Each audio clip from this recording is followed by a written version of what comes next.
Olá, nossa aula de agora é sobre o manejo da dor e da ansiedade. Uma vez que a técnica Anox tem essa finalidade, a gente vai ver a importância não só do uso do óxido nitroso, mas também de outras técnicas que podem ser utilizadas para o manejo da dor e ansiedade durante os procedimentos realizados no consultório. Bom, por que se preocupar então com a dor e ansiedade dos nossos pacientes?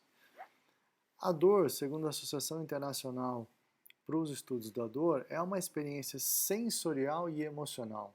Então não é apenas a sensação, mas a emoção está relacionada também com a dor. Resultado tanto de um dano tecidual real ou potencial.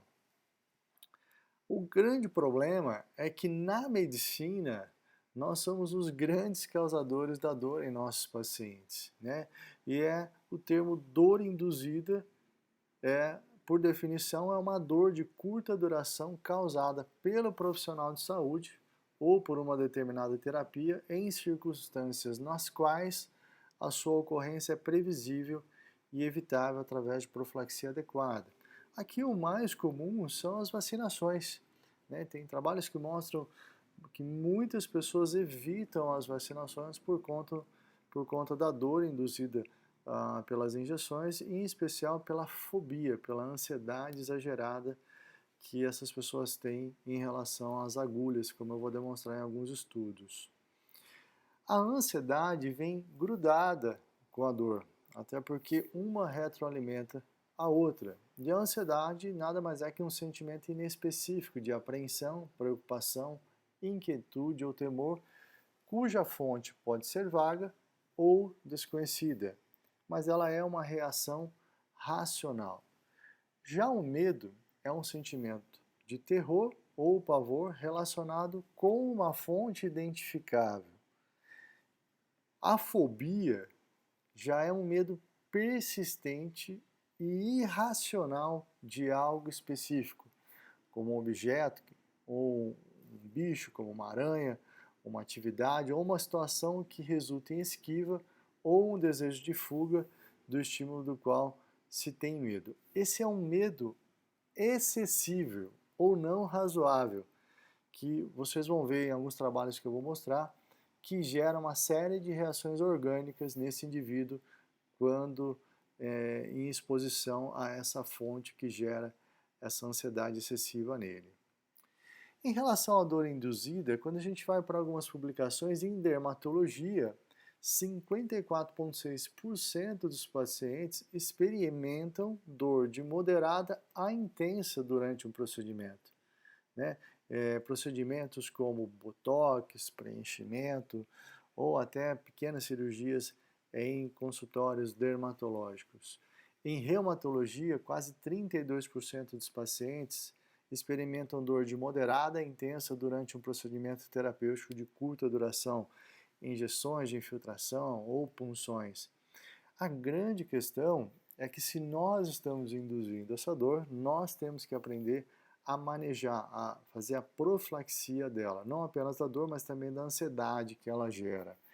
E a prevenção da dor induzida, ela é uma prioridade quando se trata de humanização de terapias e preserva, sem dúvida nenhuma, a relação de confiança com o paciente. Exemplos, na dermatologia, um estudo constatou que apenas 37,5% dos pacientes receberam alguma profilaxia da dor quando submetidos a algum procedimento doloroso. Em reumatologia, esse número é ainda menor, 5,7% dos pacientes receberam profilaxia da dor.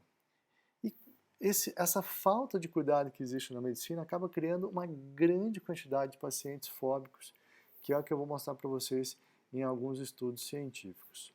Agora, será que a dor ela afeta a qualidade percebida do seu serviço como médico?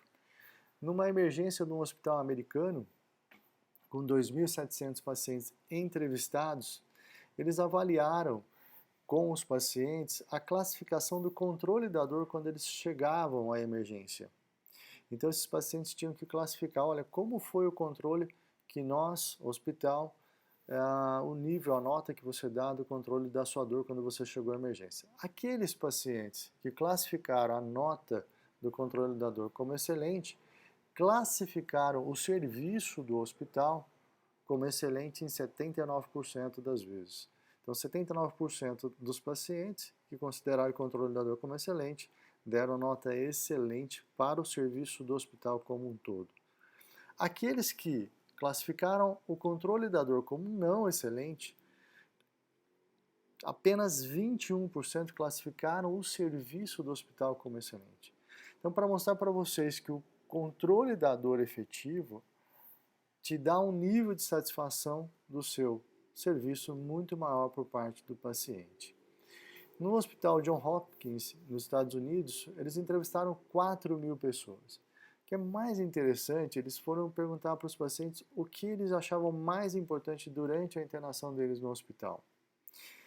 E o que os pacientes responderam foi que a satisfação com o controle da dor e a crença de que o hospital e toda a equipe fariam de tudo para aliviar sua dor era mais preditivo de satisfação com a estadia no hospital do que o nível de cortesia e respeito que os pacientes recebiam, tanto de médicos quanto enfermeiros.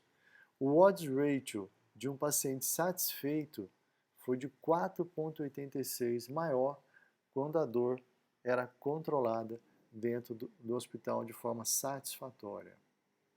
Como eu disse para vocês, dor e ansiedade andam juntas e uma retroalimenta a outra. Um paciente com dor vai ter sempre ansiedade por uma próxima dor. Um paciente extremamente ansioso vai ter uma sensação dolorosa muito maior. E aqui que é a grande sacada do óxido nitroso. O óxido nitroso ele não é apenas um agente ansiolítico, mas ele também é um analgésico. Ele atua nos dois, tanto na dor quanto na ansiedade. Essa publicação é interessante, ele avaliou que 11 a 80% dos pacientes adultos pré-cirúrgicos experimentam altos níveis de ansiedade antes do procedimento cirúrgico.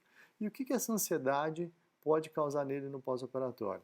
Bom, maior dose anestésica, maior dor pós-operatória, maior estresse psicológico e, de novo, baixo nível de satisfação com a cirurgia. Tal como a dor mostra um baixo nível de satisfação, a ansiedade também causa um baixo nível de satisfação com o resultado da cirurgia. Nessa outra publicação, no tratamento de pacientes com varizes, um estudo retrospectivo, eles avaliaram que os pacientes tratados com cirurgia de varizes, todos tiveram melhora da qualidade de vida quando tratado da cirurgia de varizes. Mas a depressão e a ansiedade pré e pós-operatória impactaram negativamente no sucesso percebido e nas taxas de satisfação do paciente. Ou seja, não adianta você bater uma fotografia da perna do paciente do antes e depois e ver que melhorou, mas quando o paciente não percebe esse resultado de forma satisfatória, não adianta. E a depressão e a ansiedade infelizmente interfere negativamente na forma como ele percebe o resultado do tratamento. Nessa outra publicação de pacientes também submetidos a tratamento de varizes em nível ambulatorial de consultório, ele dividiu os pacientes através de questionário de nível de ansiedade em um grupo de ansiosos e não ansiosos. O grupo de pacientes ansiosos teve maior taxa de complicações, maior número de eventos adversos na sala de recuperação, maior dor pós-operatória, maior apreensão antes da alta e uma maior taxa de hospitalização não esperada após a alta deles. E você acredita que o medo seria capaz de reduzir o número de clientes no seu consultório? Olha que interessante. Esse estudo de 2016 fez entrevistas em 1998 e 2001 e publicou esses achados, que na população geral, 21% das pessoas, tanto em 1998 como em 2001, tinham fobia, aqui um medo irracional, de agulhas e injeções. Estou falando fobia. Esses pacientes não são pacientes que vão ao consultório pedir por um tratamento com agulhas. Não, eles têm medo, eles não vão. Esse é um público reservado para aqueles que realmente sabem manejar dor e ansiedade, porque eles têm um medo exagerado, um medo irracional. Ele nunca vai querer confrontar com esse objeto que gera medo neles. E o mais interessante, que eles fazem uma associação da agulha com o próprio médico. Tanto que até 12% das pessoas têm fobia de ir ao médico. E esses traumas vêm da infância, porque desde a infância, com as vacinações, com as imunizações, essas fobias vão vindo e essa associação entre as injeções, as agulhas e o médico vem junto. Então essas pessoas costumam ter fobias cruzadas com o médico.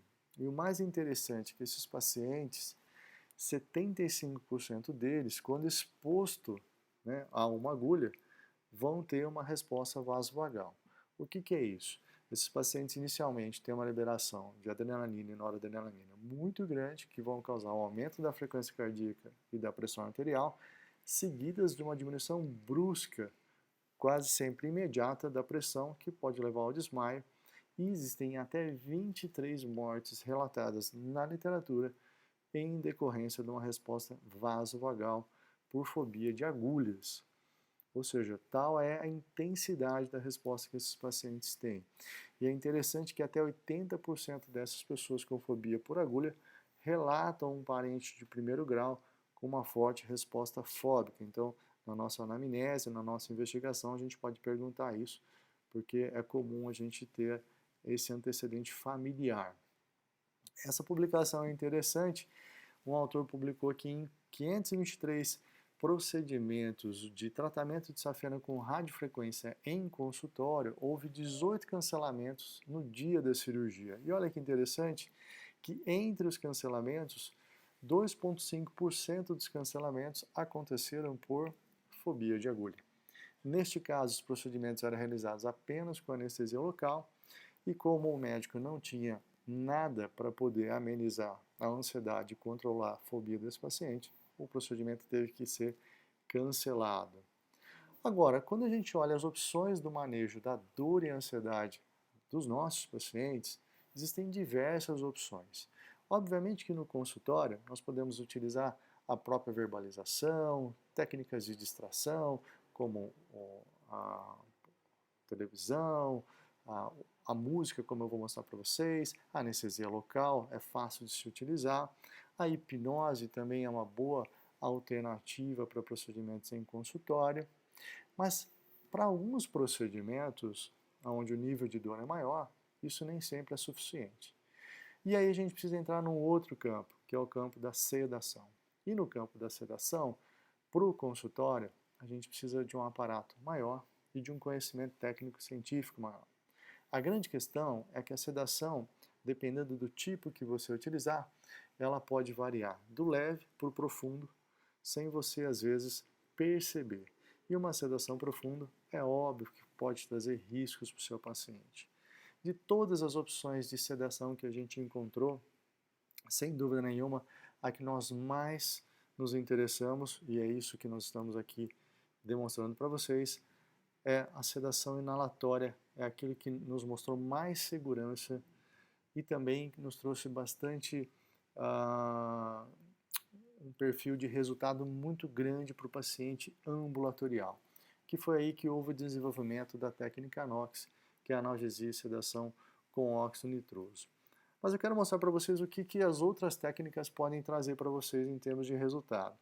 Esse aqui é um estudo mostrando a ablação térmica de safena com laser e o autor utilizou técnicas de distração no consultório. Aqui ele usou especificamente TV e headphone e deu a opção de várias opções de filme para o paciente visualizar. Enquanto isso ele fazia anestesia local no trajeto da safena. Não houve diferença em relação à escala analógica de dor desses pacientes. Agora, a maior parte dos pacientes sentiu a sensação de ter a televisão, de ter o áudio, considerou agradável ou extremamente agradável, 71%. Por mais que isso não tivesse amenizado a dor, a maior parte deles se sentiu, achou a sensação agradável ou extremamente agradável. É como o fato de você se importar com o paciente, isso já foi suficiente para ele achar aquela sensação boa. Esse estudo em relação à hipnose é especificamente para os benefícios dela na cirurgia cardíaca, e ele comparou hipnose versus apenas entrevista antes da cirurgia cardíaca. O que a hipnose fez por esses pacientes? Os pacientes que foram submetidos à cirurgia cardíaca com hipnose tiveram menos ansiedade e depressão pós-operatória, menor dose total de hipnoanalgésico, que é o remifentanil e morfina, do que no grupo em que foi feita apenas entrevista. O mais interessante é que a duração da assistência ventilatória também foi mais curta no grupo da hipnoterapia. Então a hipnose, não apenas em cirurgia cardíaca, mas também em vários outros procedimentos, ela pode ser utilizada com sucesso, em especial nos procedimentos de consultório, onde os procedimentos causam menos dor do que numa cirurgia cardíaca, obviamente. Essa é uma publicação com 34 estudos randomizados do efeito da hipnose em cirurgia e procedimentos médicos, com quase 2.600 pacientes, e os efeitos da hipnose foram menor estresse emocional, menos dor, menos consumo de medicamentos, os parâmetros psicológicos foram melhores, uma melhor recuperação e um tempo de procedimento cirúrgico menor nos pacientes que foram submetidos à hipnose. Mas o mais interessante é que existem alguns fatores ambientais que acontecem que nós não damos tanta importância, mas que têm uma relação direta também em relação à dor que os nossos pacientes sentem. Neste trabalho em que os autores realizaram cirurgia de varizes no consultório, os pacientes que esperaram mais de 2 horas e meia antes da realização da cirurgia tiveram mais dor do que os outros pacientes. E foi uma diferença bastante grande, 84,7% versus 15,3%.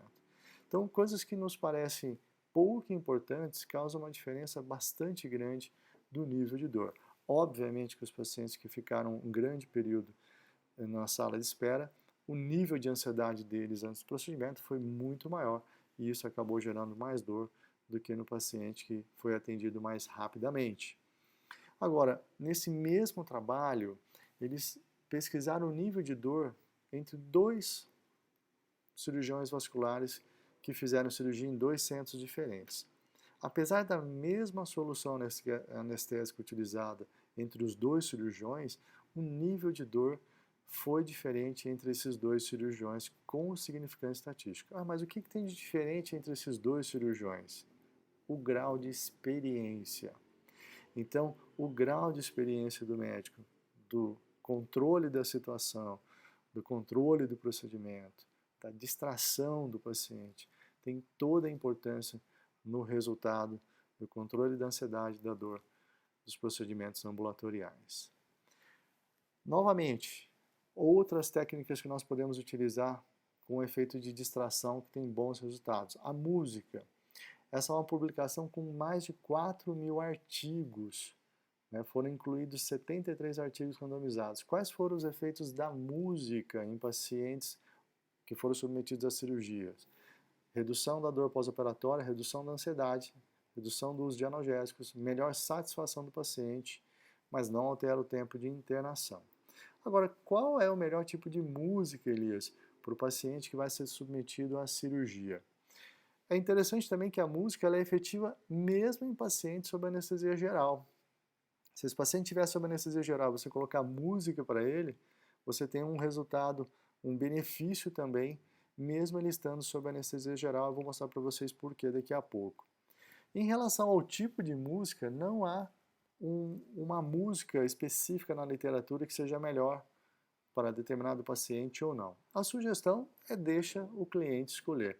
Então o cliente pode escolher o tipo de música que agrada, para que deixe ele mais calmo, obviamente, para ele escolher na hora que ele for passar pelo procedimento, para que cause o efeito de distração.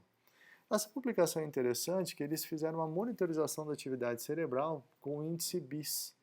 E os pacientes que utilizaram a música intraoperatória, o índice BIS foi significativamente menor do que os pacientes que não utilizaram. Ou seja, a atividade cerebral ela reduz significativamente mesmo em pacientes com anestesia geral. Então a música sim pode ser utilizada tanto no consultório quanto no intra-hospitalar com um benefício para os nossos pacientes. Outras situações que podem ser utilizadas, essa é uma publicação na otorrinolaringologia do uso da lavanda. A lavanda tem efeitos ansiolíticos na redução da ansiedade. Então foi utilizado um broche especificamente de lavanda no pós-operatório de pacientes submetidos a essas cirurgias. E esse broche fica então, o paciente fica inalando o cheiro da lavanda que tem esse efeito ansiolítico. É interessante que o resultado desse trabalho mostrou uma redução do nível de ansiedade nos pacientes submetidos à aromaterapia com lavanda. Especificamente o aroma que tem o efeito ansiolítico não é qualquer tipo de aroma, mas a gente sabe que a lavanda tem esse efeito de redução da ansiedade. Outras situações que causam também um efeito de distração, causando uma melhor redução da ansiedade e redução do nível de dor, é a realidade virtual. Esse é um estudo prospectivo randomizado, com e sem uso da realidade virtual pré-operatória em pacientes submetidos à craniotomia ou cirurgia de coluna letiva, e os pacientes que usaram a realidade virtual tiveram maior nível de satisfação, menor estresse pós-operatório, mas aqui não houve diferença no nível de dor. Nessa outra publicação, em que foi feita a cirurgias de pele oncológica, os pacientes que foram submetidos à realidade virtual, aqui sim houve uma menor taxa de dor nos pacientes que foram submetidos à simulação virtual com realidade virtual. Agora, quando começou o uso do óxido nitroso na nossa prática? Essa publicação foi a primeira publicação que a gente leu sobre o óxido nitroso, e aqui especificamente na prática da flebologia, que é a nossa especialidade. O mais interessante é que esse autor descrevia qualidades muito interessantes do óxido nitroso. Rápido início de ação, boa eficácia terapêutica, ampla margem de segurança, sem interações com outras drogas, rápido período de recuperação, sem ressaca ou efeitos sedativos excessivos e não requer a presença de anestesista.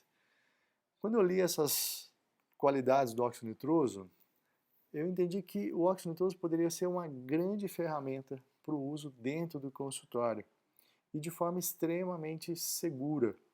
E foi daí que a gente começou a procurar realmente evidências científicas que pudessem comprovar tudo isso que esse autor dizia. Uma das evidências que mais me chamou a atenção foi porque nós já utilizávamos muitas técnicas para reduzir a dor dos nossos pacientes no consultório, entre elas o gelo, os resfriadores, anestésicos tópicos e a vibração. Todas essas a gente usava.